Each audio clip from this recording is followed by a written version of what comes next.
બોટાદમાંથી ગાંજાનો જથ્થો ઝડપાયો છે। તાજપર સર્કલ પાસે પંચપીરની દરગાહ પાસેથી આ ગાંજાનો જથ્થો મળી આવ્યો છે।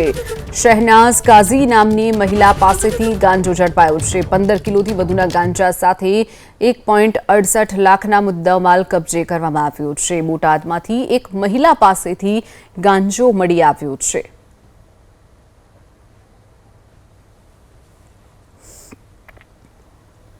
અસામાજિક તત્વોએ સરકારી જમીન પર ખડકી દીધેલા ગેરકાયદે દબાણો પર અમરેલી જિલ્લા પ્રશાસને બુલડોઝર ફેરવી દીધું છે। ધારીના ખોડિયાર ડેમ નજીક અસામાજિક તત્વોએ ઇરિગેશન વિભાગની જમીન પર દબાણ કર્યું હતું। રામામેર અને કાનામેર નામના ગુંડા તત્વ સરકારી જમીન પર ગેરકાયદે મકાન બાંધી ખેતી પણ કરતા હતા।